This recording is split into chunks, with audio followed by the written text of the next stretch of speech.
आदाब नाज़रीन, मैं एम खुर्शीद खां उर्दू अदब यूट्यूब चैनल में आपका पुरज़ोर इस्तकबाल करता हूँ। नाज़रीन, आज हम आपकी ऐसी शख्सियत से मुलाकात करा रहे हैं जो उर्दू दाँ नहीं बल्कि हिंदी में भी उन्होंने गिरां कदर काम किया है और बहुत अच्छी किताबें लिखी हैं उन्होंने और बहुत ताउन है हिंदी में उनका। लेकिन उर्दू स्कूल भी आप चला रहे हैं और एक स्कूल नहीं बल्कि दो दो स्कूल चला रहे हैं। तो आज हम एक ऐसे ही तालीमी रहनुमा से गुफ्तगू करने जा रहे हैं जिन्होंने इल्म और तरबियत के मैदान में नुमाया खिदमात अंजाम दी हैं। हमारे साथ मौजूद हैं एक बावक़ार शख्सियत जो ना सिर्फ़ एक बेहतरीन मुंतज़िम हैं बल्कि तलबा के लिए मशाल राह भी हैं, जनाब हाजी ईशम खां साहब से। तो मैं ईशम खां साहब से ही पूछना चाहता हूँ कि ईशम खां नाम आपका क्यों पड़ा और आपका असल नाम क्या था?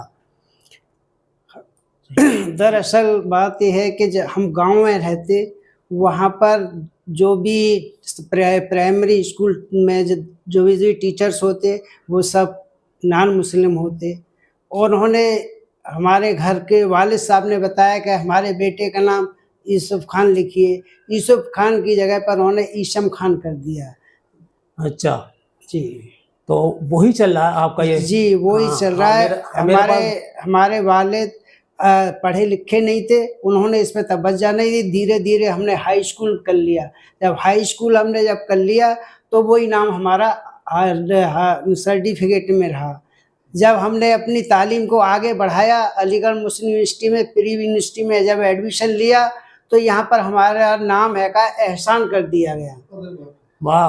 और एहसान जब कर दिया, जब हमारा ग्रेजुएशन में वो जब हमारा एडमिशन हुआ तो वहाँ पर हाई स्कूल की हमसे सनद मांगी गई, तो उसमें ईशम खान था, ईशाम खान, ISHAM ईशम खान था। तो हमने बताया कि ये हाई स्कूल का, तब से यहाँ पर यूनिवर्सिटी वाले बोले कि भाई अब वही चलेगा, अब हम एहसान खान नहीं कर सकते यहाँ पर। फिर हमारा वो तब्दील होकर के वही ईशम खान आज तक चला आ रहा है। हाजी ईशम खान साहब, आप दो स्कूल चला रहे हैं जहाँ तक मेरे इल्म में है। एक तो मौलाना अबुल कलाम आज़ाद और दूसरा किस नाम से स्कूल चल रहा है? MI Maulana Abul Kalam high school, ये मदरसा बोर्ड लखनऊ से है। मदरसा बोर्ड लखनऊ से है। जी जी। और ये मान्यता प्राप्त है? वो बेसिक से है, BSA ऑफिस से है। जो जूनियर हाई स्कूल है Maulana Abul Kalam Azad junior high school, वो बेसिक शिक्षा अधिकारी के यहाँ से। अच्छा, NCPUL का भी सेंटर है आपके पास?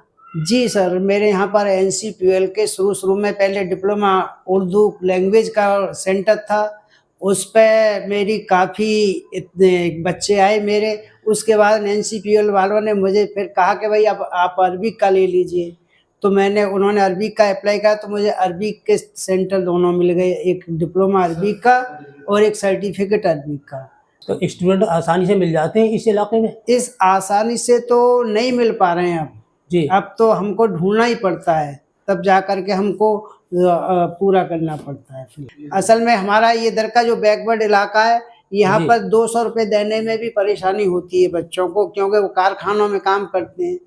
बहरहाल किसी सूरत से बच्चों को हम ला करके करा रहे हैं। उसमें हमारे सबसे बड़े हमारे छोटे भाई शरीफ भाई का बड़ा हमारे साथ बड़ा ताउन है कि वो आकर के क्लासें लेते हैं यहाँ पर, चाहे गर्मी हो, जाड़ा हो, वर्षा हो, पानी में होकर के निकल के आते हैं। तो मैं भी इनका बहुत बड़ा शुक्रगुजार हूँ कि इनकी बदौलत हमारा ये सेंटर NCPUL का चल रहा है।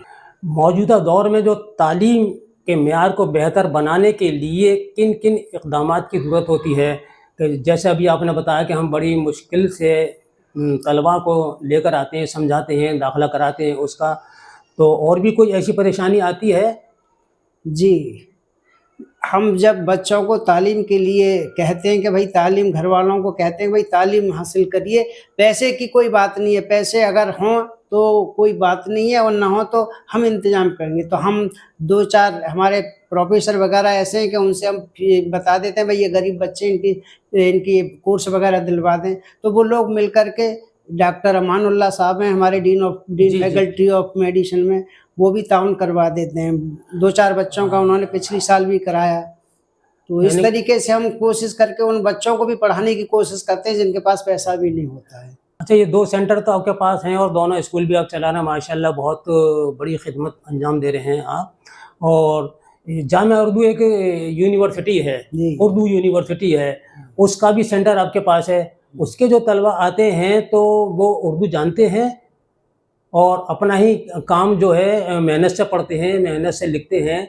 और यहाँ क्लासेस तो नहीं होती लेकिन इम्तिहान का बाकायदा इंतज़ाम होता। जी जी जी उसमें ऐसा होता है कि कुछ जी। नॉन मुस्लिम बच्चे जो ऐसे होते हैं वो उर्दू को नहीं जानते, तो जी। उनके लिए हम कह देते हैं कि भाई आप आइए और आपको किताब दे देते हैं, किताब में से पढ़ करके और तैयारी करके जब आइए तो किताब वो लोग पढ़ लेते हैं उर्दू को। थोड़ा जो जो बच्चे इंटरेस्टेड होते हैं कि कामिल या अदीब माहिर जो करना चाहते हैं। जी, जी। अब सबसे बड़ा क्वेश्चन ये आता है हमारे जामिया उर्दू के लिए कि वो बस सबसे पहले यही पूछते हैं क्या ये रिकॉग्नाइज है, हम कहीं पर एडमिशन ले सकते हैं नहीं ले सकते, या जॉब में जा सकते हैं नहीं जा सकते।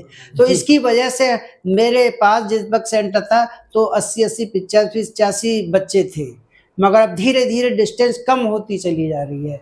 अब तो वही कभी 10 या 15 बच्चे रह पाते हैं मेरे पास। अच्छा, इसी अच्छा। वजह से। हाजी ईशान साहब, आपके नज़दीक एक कामयाब तलबा की पहचान क्या है?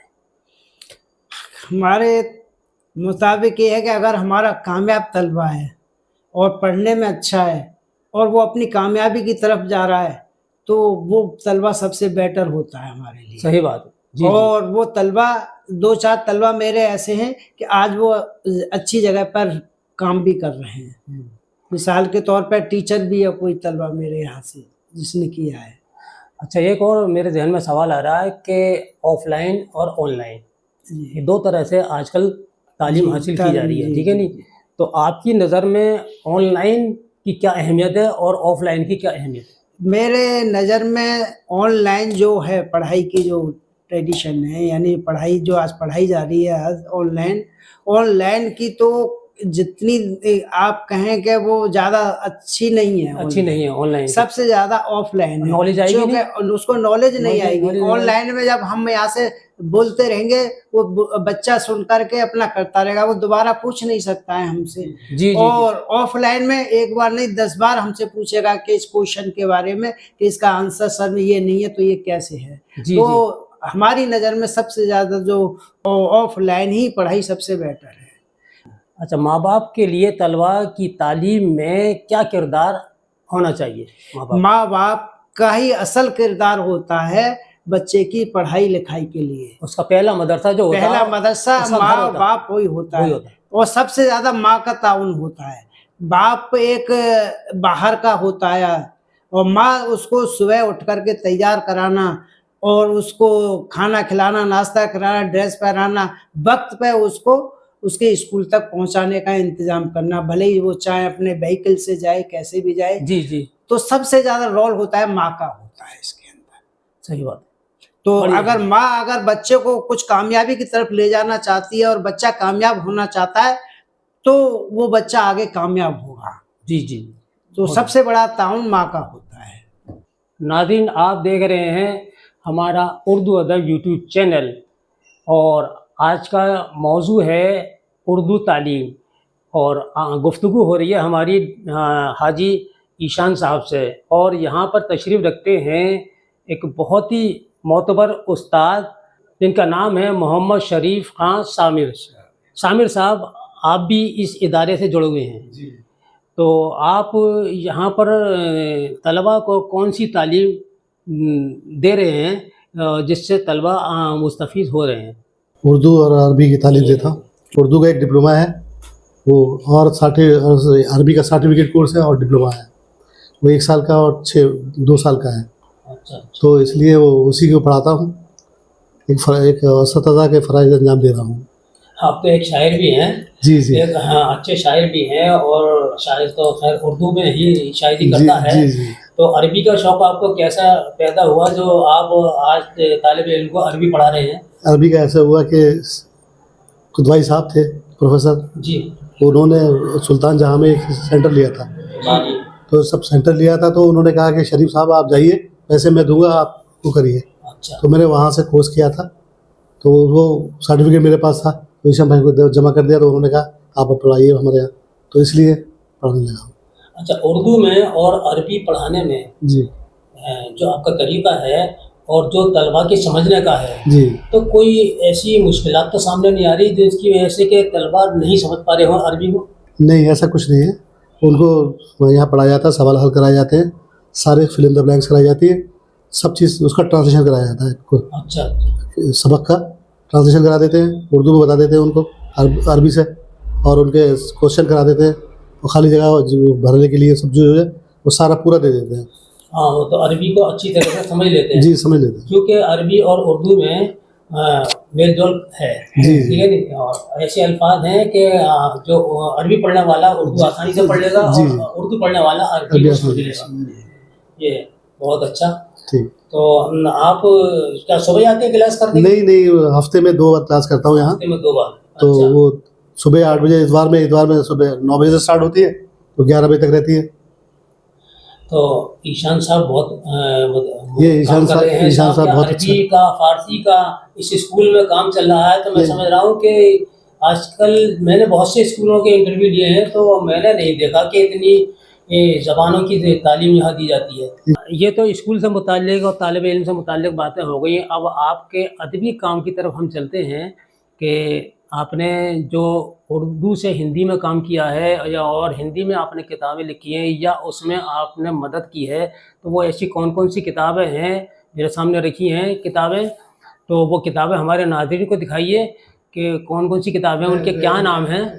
ये मैंने किताब हिंदी में मैंने एमए किया और अंडर पीएचडी में था मैं, अच्छा, मगर मेरी पीएचडी कंप्लीट नहीं हो पाई क्योंकि मैं एक एम्प्लॉइज़ था, तो ज़्यादा वक्त नहीं दे पाया मैं उसके लिए। और फिर मेरे जो सुपरवाइज़र थे उनका यहाँ से तबादला हो गया, तो इसकी वजह से मैं पूरा पीएचडी कंप्लीट नहीं कर पाया। मेरी ख्वाहिश थी कि मैं हिंदी में पीएचडी करने के बाद आगे कुछ हिंदी में करूँ या पढ़ूँ, मगर मेरा यहीं पर मेरा रुक गया। मगर ये जो किताब लिखने का जो मेरा शौक़ पैदा हुआ, इसी वजह से हो रहा है कि मैं कैसे भी करके आगे इस हिंदी के माध्यम से आगे बढ़ जाऊँ। इसमें मन की सरगम के बारे में है कि अपने दिल के अंदर जो भी सरगम जो चीज़ें होती हैं उसके बारे में मैंने लिखा है इस किताब के अंदर। इसमें एक वो चीज़ लिखी है कि आज दुनिया की जो ज़िंदगी है, आखिरत में कोई पूछने वाला नहीं है सिवा दुनिया में जब तक अल्लाह को न याद कर ले। अल्लाह को दुनिया में ही याद करना है, तभी उसका आखिरत में उसका नतीजा अच्छा मिलेगा। तो उसी में मैंने मन की सरगम में लिखा है। और यादों के पंख में भी मैंने बहुत सारी चीज़ें ऐसी लिखी हैं जो कि स्कूल से रिलेटिव भी हैं और बच्चों के लिए भी चीज़ें अच्छी है पढ़ने के लिए। हाजी ईशम साहब, सोशल वर्कर में आपने क्या-क्या काम अंजाम दिए हैं? बिजली का काम भी तो आता है कि लोगों के घर में अगर बिजली का कनेक्शन नहीं है या बिजली जी, का कनेक्शन जी, नहीं लग रहा, तो जी। उसमें आपने क्या मदद करी? उसमें हमने उस टाइम मदद करी कि हमने घर-घर जा कर के जी, और घर-घर जाकर के उन लोगों से कहा कि अब बिजली के कनेक्शन कराइए। जी, जी। तकरीबन 150 कनेक्शन हमने घर-घर जाकर के लोगों से पैसे ले कर के कनेक्शन कराए। बहुत उम्दा, बहुत उम्दा। उसके बाद में हमने को एक ट्रांसफार्म और करीब हमको 60-70 पोल मिले हमें इन कनेक्शन कराने पे। तो हमने उससे अपनी पूरे इलाके में अपने यहाँ पर लाइन बिछवाई। बहुत उम्दा। हाजी ईशम खान साहब और मोहम्मद शरीफ खान सामिर साहब और मोहम्मद रईस साहब, हम आपके बेहद ममनून और मशकूर हैं कि आपने अपना कीमती वक्त निकाल कर हमारे तलबा को, हमारे स्टूडेंट को, हमारे सुनने वालों को, हमारे नाज़रीन को बहुत अच्छी आपने गुफ्तगू की है, बहुत अच्छी बातें बताई हैं। आपका कीमती वक्त देने का बहुत बहुत शुक्रिया। आपकी बातें यकीनन हमारे नाज़रीन, हमारे दोस्तों और हमारे अजीज़ों के लिए रहनुमाई का ज़रिया बनेंगी। हम उम्मीद करते हैं कि आपके ख़यालात तलबा के रोशन मुस्तक़बिल की तामीर में पूरी तरह मददगार साबित होंगे। इसके साथ ही हम आपसे अलविदा लेते हैं और इंशाअल्लाह फिर कभी किसी अच्छे मौके पर, किसी अच्छे मौजू पर आपसे मुलाकात होगी। तब तक के लिए अपना ख्याल रखिए और हमें दीजिए इजाज़त। अल्लाह हाफ़िज़।